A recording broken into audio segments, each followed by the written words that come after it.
What's Trending?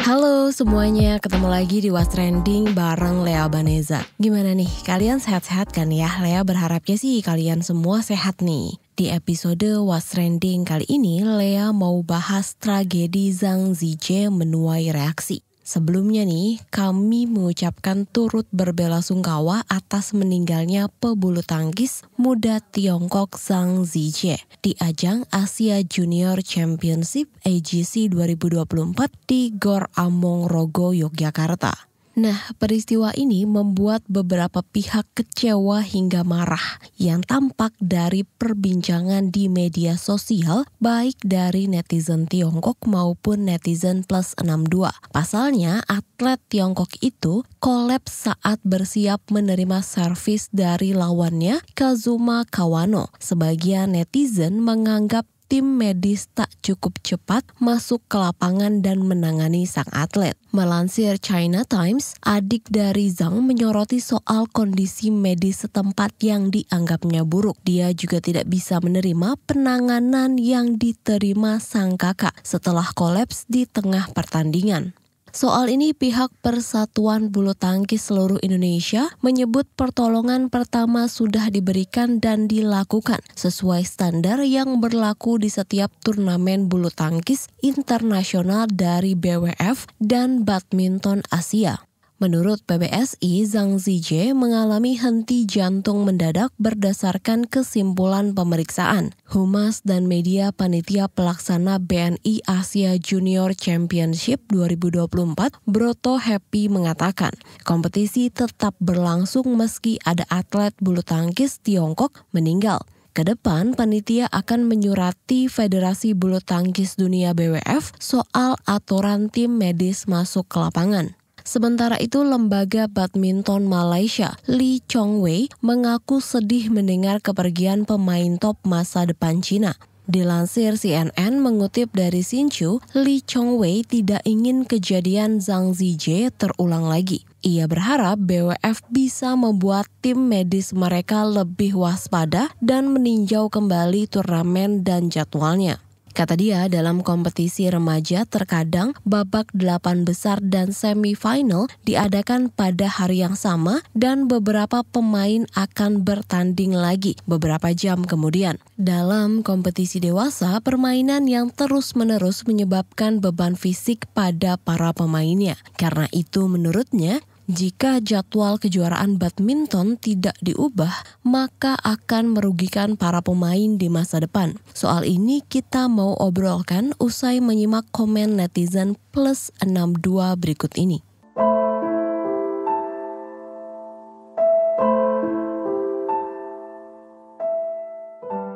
Yang pertama komentar dari @spxx, turut berduka cita, rest in peace. Lanjut @cahxx. Rip, pelajaran penting. @putxx, orang gak sadar gak secepatnya ditolongin. Parah. @koxx, ya Allah, padahal pas di lapangan masih ada respon. Coba aja kalau gercep. @herxx, 10 menit pertama yang krusial. Andai lebih tanggap dan sigap, mungkin akan lain ceritanya. Tenaga medis itu kan seharusnya standby di pinggir lapangan. @anxx, tim medisnya lama baru datang. Harusnya tim medis selalu siap di pinggir lapangan. @usxx, mau tak ada yang tahu, turut berduka cita.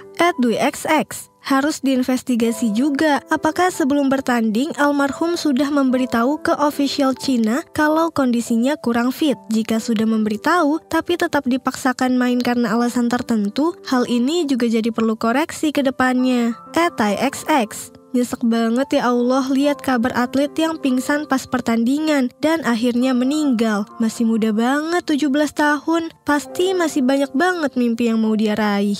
Yang terakhir @uxx, Rip Zhang Zijie.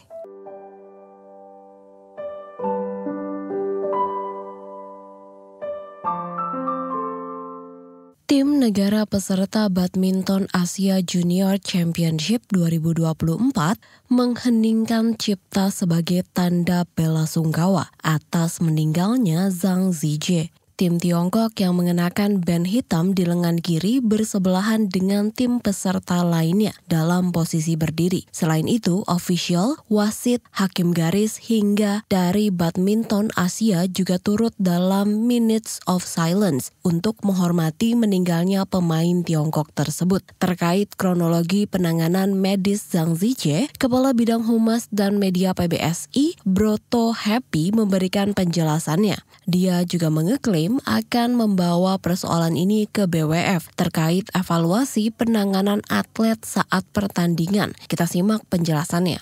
Akhirnya memang dunia bulu tangkis Indonesia, dunia bulu tangkis Asia, juga dunia bulu tangkis internasional harus berduka dengan berpulangnya salah satu pemain berbakat kita, Zhang Zijie, pemain tunggal putra dari Cina yang kemarin mengembuskan napas atau setelah menjalani pertarungan melawan pemain Jepang di babak penyisihan grup terakhir kemarin sore.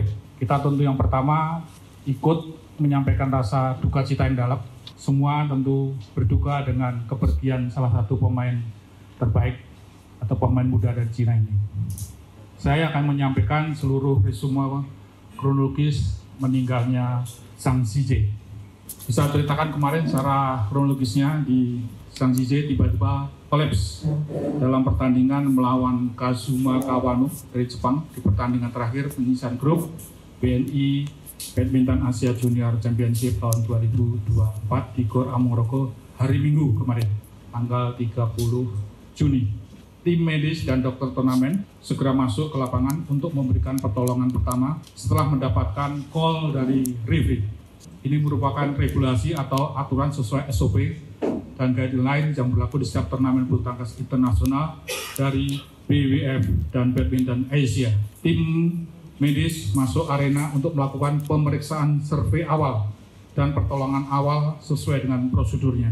Nomor 5, setelah diberikan pertolongan pertama, dokter turnamen memutuskan untuk segera melarikan Zhang Zijie ke rumah sakit rujukan, yaitu Rumah Sakit Pusat Angkatan Udara Dr. S. Harjolukito yang berjarak 4,7 km, hanya berdurasi 10 menit.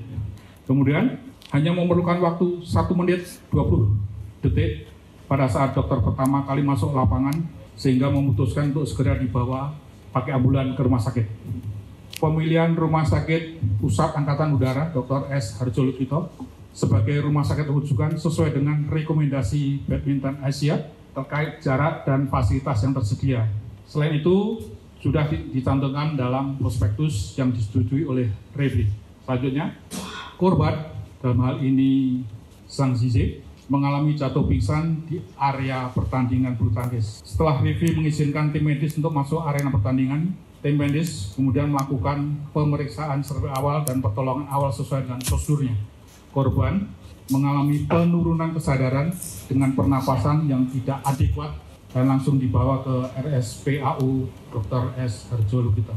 Sesampai di UGD RSPAU, korban dilakukan asesmen dan ditemukan tidak ada nadi dan tidak ada napas spontan, sehingga dilakukan prosedur pertolongan medis berupa pijat jantung luar. Prosedur pijat jantung luar disertai alat bantu napas selama 3 jam. Korban tidak menunjukkan respon sirkulasi spontan dan mulai timbul tanda kematian sekunder. Tim medis telah menyatakan korban meninggal dunia pada pukul 20.50 kepada pihak official tim dari China. Pada kondisi tersebut, ada permintaan dari official tim Cina agar korban ditransfer ke RSUP Dr. Sajito untuk kemungkinan dilakukan tata laksana lebih lanjut. Korban tiba di UGD RSUP Dr. Sajito dalam kondisi tidak ada nafas, tidak ada nadi, disertai dengan tanda kematian sekunder. Di UGD RSUP Dr. Sajito, korban tetap dilakukan tindakan resusitasi jantung dan paru selama 1,5 jam. Akan tetapi tetap tidak ada respon sirkulasi spontan, sehingga tidak dilakukan tata laksana penanganan lebih lanjut. Setelah dilakukan penjelasan kepada official tim Cina, maka tindakan pijat jantung luar dihentikan pada pukul 23.20 WIB. Dengan demikian, kesimpulan pemeriksaan dan penanganan korban, baik di rumah sakit Dr. Harjo Lukito maupun di RSUP Dr. Sajito menunjukkan hasil yang sama, yaitu korban mengalami henti jantung mendadak. Kemudian yang tidak kalah penting, aturan tertulis dari SOP dan garis lain tentang tim medis yang tidak bisa masuk ke lapangan sebelum ada call dari referee harus kita kaji ulang. PBPBSI akan membawa kasus ini ke BWF demi kebaikan dan keselamatan atlet di masa mendatang. Siaran pers ini disampaikan pada hari Senin 1 Juli 2024 pukul 13.00 WIB. Demikian saya sampaikan kronologis kejadian berpulangnya pemain bulu tangkis dari Cina, Zhang Zijie. Pengamat olahraga sekaligus redaktur senior Tribun Olahraga.id Soeharto Oli menyoroti penanganan medis terhadap Zhang Zijie yang kolaps di pertandingan Asia Junior Championship AJC 2024. Kritik pun disampaikan saat diwawancara reporter KBR Nadia Julianti. Bagaimana respon Bapak terkait kematian Zhang Zijie nih Pak dalam badminton Asia Junior Championship di Jogja kemarin gitu? Sebetulnya ini kan juga mungkin dalam sepengetahuan saya, mungkin kejadian pertama di arena pertandingan bulu tangkis ya badminton. Kalau sepak bola kan sudah sering terjadi sepak bola ya yang meninggal di lapangan, ini di badminton ya, apalagi tingkat kejuaraan dunia pas level Asia Junior kan. Bagi saya tentu itu mengejutkan. Cukup mengejutkan. Kalau soal kematian kan itu ajal, tapi yang kita soroti sih tentu pelayanan secepatnya dari tim medis yang disiapkan oleh panitia. Kalau kita lihat dari rekaman itu video yang dimunculkan di sosial media, sosmed, tentu kita melihat kesigapan tim medis panitia setempat yang di Jogja itu agak menimbulkan pertanyaan. Mereka kurang sigap karena itu pada itu kan serangan jantung. Serangan jantung kan butuh penanganan yang super cepat. Oke, baik Pak. Tapi seperti apa sih Pak peran Zhang Zijie ini bagi dunia bulu tangkis khususnya di Tiongkok Pak? Dia ini kan salah satu pemain potensial, pemain muda Cina yang dipersiapkan untuk menjadi generasi emas China nanti. Dia walaupun usianya masih muda, dia sudah bisa masuk dalam tingkat persaingan, dia bisa melawan atau memberikan perlawanan kepada pemain-pemain kita yang sudah mapan seperti Anthony Ginting atau juga Jonathan Christie, sehingga pemain ini tentunya ini aset besar bagi China dan China tentu sangat terpukul dengan kematian Zhang Zijie ini. Panitia sendiri mengklaim bahwa itu tuh sesuai aturan gitu Pak. Dokter maupun tim medis dari pertandingan bisa masuk lapangan jika mendapat persetujuan dari wasit Pak. Namun ketika... Itu benar. Tapi kan ada emergency reaksi dari itu kan meninggalnya kan mereka udah pastikan lagi sementara main, sementara nerima servis dari lawan, tiba-tiba diambruk di lapangan kan? Iya Pak. Nah, itu dugaan itu sudah pasti dugaan secara medis pasti itu serangan jantung secara mendadak. Nah di situ sudah ada harus tindakan super cepat. Makanya saya katakan super cepat. Kali ini jantung bukan dia jatuh karena serangannya mungkin faktor lemas atau gimana. Ini jantung. Dan tadi seperti saya katakan tentu kubu China pun tidak menduga karena pemain ini kan sehat walafiat, ya namanya pemain Cina kan pasti dari segi check and get tentang kesehatan mereka sudah teruji benar. Tapi kan memang takdir Tuhan kita tidak bisa lawan. Tapi terlepas dari itu sekali lagi tentu ini menjadi bahan evaluasi bagi Federasi Bulu Tangkis Asia ABC untuk kedepannya bagaimana menangani hal-hal seperti yang emergensi seperti ini. Gitu. Tapi kan ketika wasit memberi kode gitu, tim medis kan butuh beberapa waktu untuk datang gitu ya Pak. Memang seperti apa sih Pak SOP-nya sendiri tuh? Ya itu SOP-nya itu kan karena ini ya, kalau peraturan, saya katakan ini kan harus ada pengecualian. Ini dia serangan jantung, udah pasti itu serangan jantung. Mungkin hampir semua penonton yang melihat kejadian itu pasti sudah mengarah ke serangan jantung. Nah disitulah secepatnya Direktur turnamen atau sini inspektur pertandingannya langsung mengambil keputusan secepatnya. Dan kita lihat itu bukan soal jumlah banyaknya tim medis yang masuk ke lapangan, tapi bagaimana penanganan mereka super cepat. Itu begitu ambruk, itu langsung dibawa ke rumah sakit terdekat yang sudah dirujuk oleh panitia. Itu kan agak lama. Saya melihat sekitar ada 20 menitan itu pemainnya dibiarkan tergeletak di lapangan sembari menunggu masuknya tim medis. Kan udah terlambat. Mungkin dugaan saya pribadi, mungkin pemain itu sudah meninggal di lapangan. Panitia juga menganggap Pak aturan yang menyatakan tim medis tidak bisa masuk ke lapangan sebelum ada call dari wasit itu harus dikaji ulang. Menurut Bapak sendiri gimana Pak? Saya katakan tadi harus ada evaluasi ulang. Bagaimana menghadapi kejadian-kejadian seperti ini? Karena ada pengecualian. Kecuali kan di luar penyakit yang lain. Ini kan sudah pasti mengarah ke serangan jantung. Seperti dikatakan tadi, hampir 100% barangkali penonton yang menyaksikan kejadian itu bahwa pemain kena serangan jantung. Nah disitulah bukan hanya panitia, tim dokternya, tim yang situ kan ada ketua tim dokter, tim medis. Dia harus bertindak cepat, langsung dibawa, disiapkan mobilnya, disiapkan ini, langsung dibawa ke rumah sakit terdekat yang punya peralatan yang agak lengkap untuk penanganan yang seperti itu. Baik Pak, kalau penanganan atlet yang mengalami situasi darurat tuh seperti apa Pak? Mulai dari tim medis yang menangani atlet gitu, penentuan fasilitas kesehatannya atau rumah sakit yang dirujuk, bagaimana aturan dan standarnya Pak?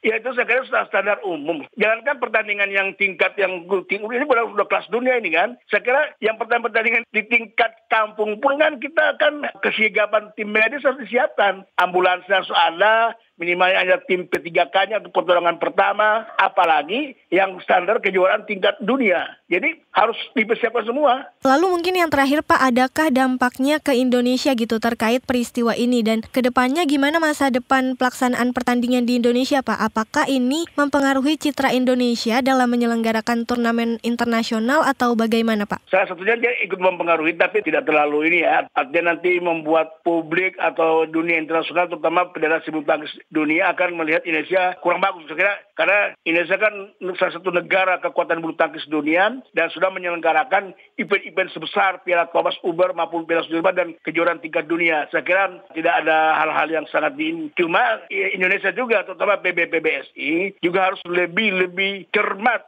dalam melihat situasi dengan bercermin dari kasus ini. Tentu kedepannya siapapun jadi tuan rumah, terutama di daerah-daerah. Kalau Jakarta mungkin agak lain karena ini kan terjadi di Jogja. Jadi maaf aja mungkin fasilitasnya tentu tidak sesigap, tidak selengkap yang ada di Jakarta. Nah, ini kiranya PBSI juga harus melakukan sesuatu yang lebih pragmatis dalam rangka untuk perbaikan ke depan. Andaikan ada turnamen-turnamen yang selevel ini digelar di daerah, tentu ya antisipasi kejadian seperti ini harus dilakukan semaksimal mungkin. Terima kasih banyak ya Pak. Iya, sama-sama ya. Lebih lanjut soal penanganan medis atlet saat turnamen, kita mau obrolin bareng pengamat olahraga, Fritz Simanjuntak. Pak, aku mau tanya terkait dengan kematian Zhang Zijie gitu ya Pak, yang di badminton Asia Junior Champion ini Pak. Nah, mungkin seperti apa sih Pak respon Bapak atau tanggapannya terkait dengan kematian atlet Cina ini? Respon saya, ya sedih gitu ya, nggak mungkin saya gembira atau apa. Prihatin, ya.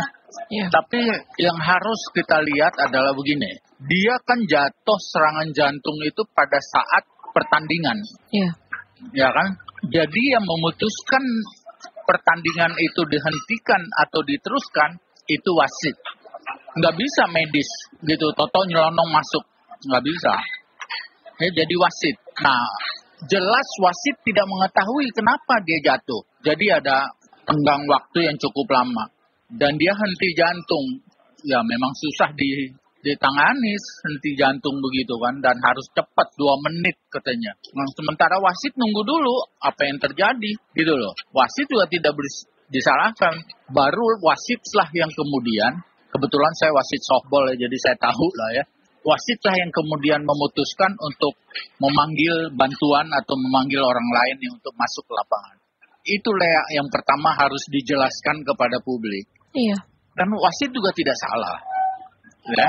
Karena wasit harus melihat dulu, beda dengan ketika Monica Seles ditusuk pakai pisau, yaitu security langsung nyerbu karena jelas terlihat kan ditusuk dia, gitu. Kalau ini enggak, gitu. Seperti juga Eriksen, pesepak bola Denmark, ketika 4 tahun lalu jatuh dapat serangan jantung di lapangan pada Piala Eropa. Jadi pada tunggu dulu, kenapa dia jatuh nih? Wasit juga diam aja ya, pertandingan terus saja, baru kemudian ditolong sama teman-temannya ketika melihat dia tidak ada reaksi. Untung dapat bantuan yang cukup cepat gitu ya. Dan sebetulnya gagal jantungnya dia itu masih relatif bagus sehingga dia selamat. 2024 main lagi dia memperkuat Denmark ya. Itu satu. Yang kedua adalah bantuan medis di pertandingan olahraga itu, utamanya itu adalah untuk cedera fisik, ankle, kesleo, atau ya kita lihatlah kesiapan bantuan itu. Dan sekali lagi itu adalah wasit lah yang memanggil bantuan itu datang. Nggak bisa pelatih, nggak bisa penonton, wasit. Kalau lihat di tenis, di sepak bola, di mana itu wasit. Ya, ini yang harus kita paham. Nah, jadi untuk bantuan gagal jantung, dugaan saya tetap ada. Tapi karena tidak jelas dan tidak ada yang jelas tahu ada orang serangan jantung di lapangan atau tidak. Jadi kelihatannya lambat. Nah, menurut analisa ada seorang dokter Tirta itu bilang hanya 2 menit ya jelas terlambat.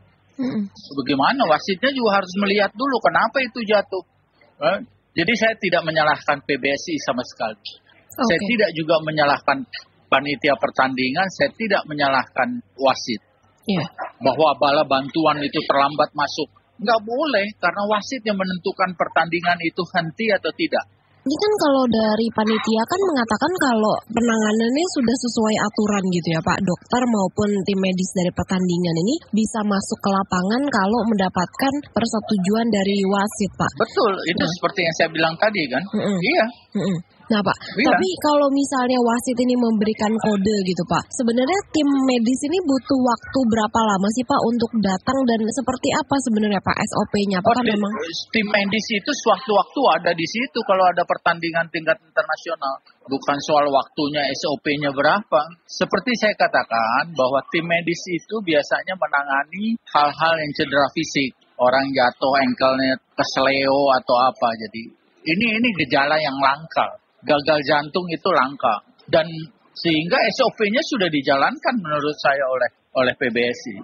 Tapi bahwa itu lamban, ya bagaimana gagal jantung itu nggak bisa dihitung cepat atau lambat. Orang menurut dokter cuma 2 menit kalau orang gagal jantung, the golden period-nya cuma 2 menit, ya mana bisa diuber gitu.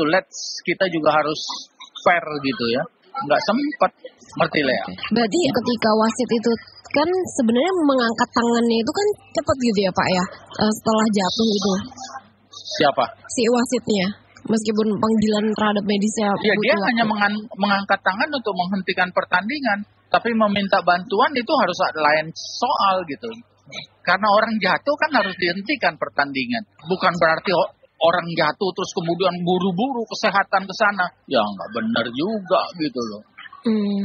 Oke. Pak, kalau terkait dengan panitia yang menganggap aturan yang menyatakan tim medis ini tidak boleh masuk ke lapangan sebelum ada call dari wasit, ini perlu nggak sih Pak untuk dikaji ulang? Itu benar, di seluruh dunia pertandingan begitu. Coba kalau kamu lihat Piala Eropa itu, orang udah jatuh, udah apa, hanya wasit yang boleh memanggil, ayo masuk tim bantuannya. Tapi sekali lagi, bahwa jatuhnya itu biasanya cedera fisik. Tapi peraturan ini perlu nggak sih Pak dikaji? Ngapain dikaji? Kalau dikaji nanti semua penonton masuk dong. Nggak benar dong. Berarti udah sesuai sebenarnya aturan yang ada ya Pak ya? Udah, buat saya. Saya wasit softball sertifikat internasional, jadi saya tahu persis. Pak, tapi boleh dijelaskan sedikit nggak sih Pak soal penanganan atlet yang mengalami situasi darurat tuh mestinya seperti apa gitu Pak saat tim medis ini datang dan menangani itu seperti apa sih Pak ketentuannya? Ketentuannya ya sesuai dengan prosedur kedokteran aja, sesuai dengan kedokteran. Udah. Pak, tapi kalau dari Tiongkok itu meskipun pertandingannya di Indonesia, mereka tuh harus membawa tim medis juga nggak sih Pak yang bisa yang lebih mengetahui? Harus lah. Dia harus punya pemeriksaan medis tentang kelemahan, kekuatan dari pemainnya, termasuk juga kelainan jantung. Itu harus. Berarti saat pertandingan tuh mereka harusnya bisa turun juga Pak untuk membantu dari si Zhang Zijie ini? Enggak. Oh, oke. Enggak bisa loh.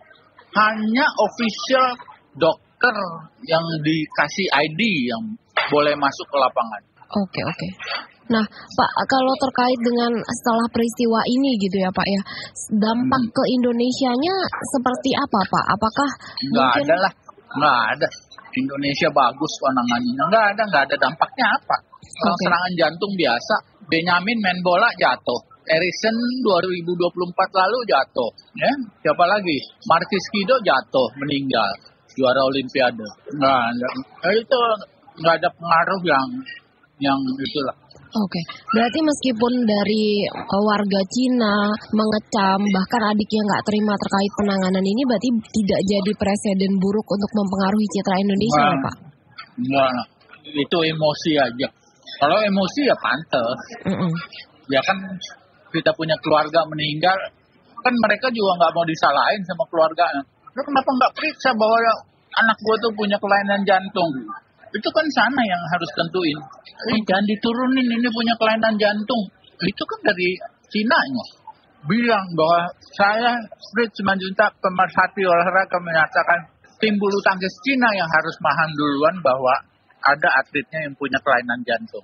Jadi dari sana prosesnya. Kalau dia nggak tahu berarti ada kelemahan dalam proses pemeriksaan kesehatan dan fitness dari anak-anaknya. Ya, terima kasih banyak Pak Fritz. Oke, baik. Terima kasih.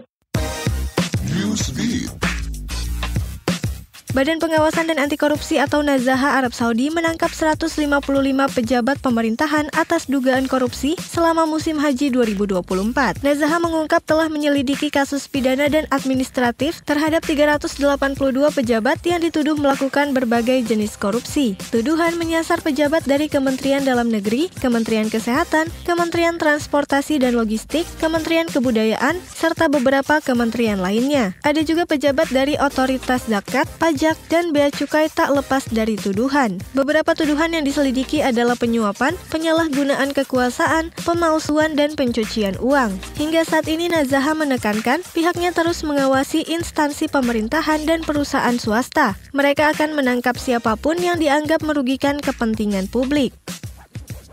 Imbas 2 kecelakaan fatal, Departemen Kehakiman Amerika Serikat bakal menuntut perusahaan multinasional yang merancang, memproduksi, dan menjual pesawat terbang Boeing. Sebelum mengajukan tuntutan, dikabarkan Departemen Kehakiman bakal memberikan tenggat waktu 1 minggu untuk Boeing mengakui kesalahannya. Melansir Reuters, Departemen Kehakiman AS berencana menuntut Boeing mengaku bersalah atas ledakan dalam penerbangan di Januari lalu, juga mengakui adanya masalah keamanan dan kualitas pesawat yang dibuatnya. Kepala Komite Investigasi Rusia Seletkom Alexander Bastrikin mengusulkan hukuman mati kembali diberlakukan untuk kejahatan kriminal tertentu. Alexander Bastrikin mengungkap di tahun 1990-an, hukuman mati dianggap efektif mengatasi persoalan kriminalitas. Alexander Bastrikin juga menilai kejahatan dan kekejaman tingkat kriminal di Rusia lebih tinggi ketimbang zaman Uni Soviet. Hukuman mati juga dianggap Alexander Bastrikin mampu mengatasi persoalan terorisme, pembunuhan berantai, dan pelaku tindak kejahatan terhadap anak-anak. Alexander Bastrikin mencontohkan adanya teror selama konser di Maret 2024 yang dilakukan kelompok teroris afiliasi ISIS. Setidaknya ada 145 orang tewas saat peristiwa tersebut.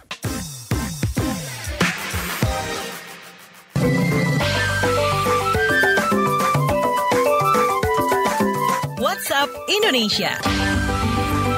WhatsApp Indonesia kita mulai dari Jakarta.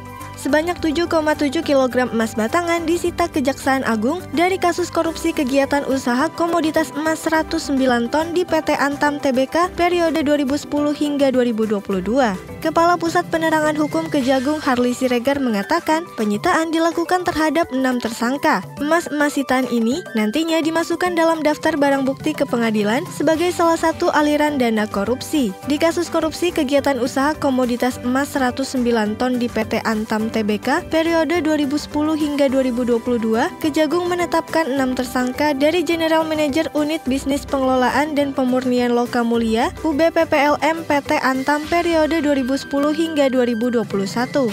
Selanjutnya ke Yogyakarta. Tim Program Kreativitas Mahasiswa Karsa Cipta PKMKC Universitas Muhammadiyah Yogyakarta UMY menciptakan sebuah teknologi yang membantu mendeteksi anemia pada ibu hamil dan menyusui. Teknologi itu dinamakan Gelang Deteksi Dini Anemia untuk ibu hamil dan menyusui terintegrasi Artificial Intelligence. Alat ini diklaim mampu membawa perubahan besar deteksi dini dan pengelolaan anemia pada ibu hamil dan ibu menyusui. Bahkan alat ini juga digadang-gadang sangat potensial potensial untuk menyelamatkan ribuan nyawa setiap tahunnya. Tim beranggotakan 5 orang tersebut memanfaatkan teknologi sensor terbaru untuk memonitor parameter-parameter yang berkaitan dengan anemia seperti denyut jantung BPM, saturasi oksigen dalam darah SpO2, dan suhu tubuh. Yang membedakan alat ini dengan alat-alat lainnya adalah integrasi dengan kecerdasan buatan yang memungkinkan deteksi secara otomatis serta mampu menganalisa dan memberikan peringatan dini. Terakhir kita ke Bali. Data Pusat Informasi Kriminal Indonesia Pusiknas Polri mengungkap tingkat bunuh diri di Bali paling tinggi se-Indonesia yakni 3,07%.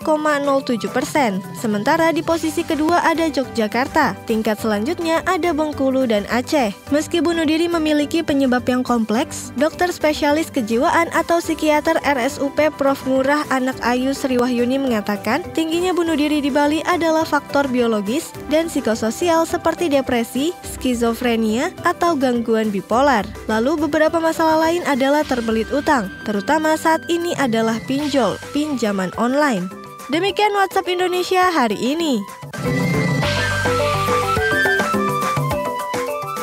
Sebelum saya tutup perjumpaan kita hari ini, bantu kami untuk mengenal kamu lebih dekat ya. Kunjungi website kbrprime.id untuk mengisi survei pendengar dan dapatkan official merchandise KBR Media buat kamu yang beruntung. Periode survei ini akan berlangsung hingga 30 Juli 2024. Terima kasih ya sudah mendengarkan What's Trending. Jangan lupa terus dengarkan podcast What's Trending di kbrprime.id dan aplikasi mendengarkan podcast lainnya. Lea Baneza mau pamit dulu, stay safe and happy, bye-bye. Kamu lagi dengerin podcast What's Trending.